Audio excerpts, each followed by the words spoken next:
அன்பியும் YouTube இல்லந்தோறும் இறைசாட்சி உள்ளந்தோறும் மகிழ்ச்சி. எல்லைகளை திறக்கும் ஞானம் பெற்றது இறையியல் கல்விக் கழகங்கள் இறையியலாளர்களிடையே சந்திப்பு மற்றும் நட்பின் இடமாகவும், கிறிஸ்துவை நோக்கி நாம் ஒன்றாக நடக்கக்கூடிய ஒற்றுமை மற்றும் பகிர்வுக்கான இடமாகவும் மாறுகின்றன.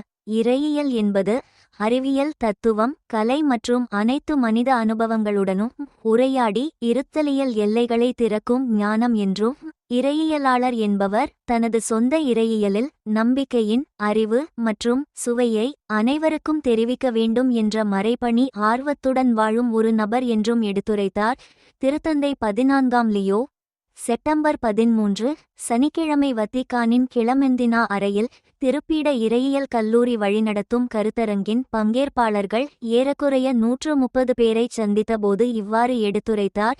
திருத்தந்தை 14ஆம் லியோ, இறையியலாளர்களின் பணி அவர்களின் இருப்பை ஒளிரச் செய்கின்றது என்றும், பலவீனமானவர்கள் மற்றும் ஒதுக்கப்பட்டவர்களை மீட்டெடுக்கின்றது என்றும் கூறிய திருத்தந்தை அவர்கள், துன்புறும் ஏழைகளை தொட்டு குணப்படுத்தவும், உடன்பிறந்த உணர்வு மற்றும் ஆதரவான உலகத்தை உருவாக்கவும் இறையியல் பணி உதவலாம் என்றும் எடுத்துரைத்தார்.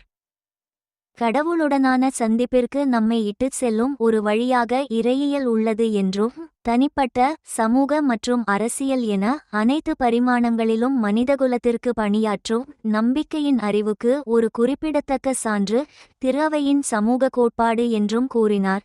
திருத்தந்தை இன்றைய மனிதகுலத்தின் உறுதியான நிகழ்வுகளில் தன்னை வெளிப்படுத்திக் கொள்வதை நோக்கமாக கொண்ட கிறிஸ்துவுடனான தனிப்பட்ட மற்றும் மாற்றத்தக்க சந்திப்பை அடிப்படையாக கொண்ட ஓர் இறையியலை வளர்க்க வேண்டும் என்றும், தத்துவத்தில் மட்டுமல்ல, இயற்பியல், உயிரியல், பொருளாதாரம், சட்டம், இலக்கியம் மற்றும் இசையில் ஈடுபடவும், தங்களையும் பிறரையும் வளப்படுத்தவும் ஊக்கமூட்டினார். திருத்தந்தை நற்செய்தியின் புளிக்காரத்தை வெவ்வேறு கலாச்சாரங்களுக்கும் பகிர வேண்டும் என்று வலியுறுத்திய திருத்தந்தை அவர்கள் பிற மத நம்பிக்கையாளர்கள், அவிசுவாசிகள் ஆகியோருடனும் சந்திப்புகள் மற்றும் உரையாடல்கள் வழியாக கொண்டு செல்ல வேண்டும் என்றும் ஊக்கமூட்டினார். திருத்தந்தை இறையியல் கல்விக் கழகங்கள் இறையியலாளர்களிடையே சந்திப்பு மற்றும் நட்பின் இடமாகவும், கிறிஸ்துவை நோக்கி நாம் ஒன்றாக நடக்கக்கூடிய ஒற்றுமை மற்றும் பகிர்விற்கான இடமாகவும் மாறும் என்று தான் நம்புவதாக எடுத்துரைத்த திருத்தந்தை அவர்கள், செபம், கேட்டல் மற்றும் பகிர்தல் வழியாக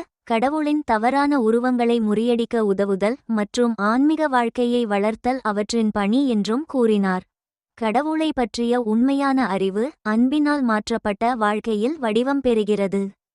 இறையியலாளர்களிடையே கடவுளின் முகத்தை ஒன்றாக நடப்பதன் வழியாக மட்டுமே தேட முடியும் என்ற அறிவை கூடுதலாக கோருகிறது. இந்த அன்பியம் யூடியூப் சேனலை நீங்கள் ஷேர் பண்ணுங்க, சப்ஸ்கிரைப் பண்ணுங்க, லைக் பண்ணுங்க. Wish you all the best.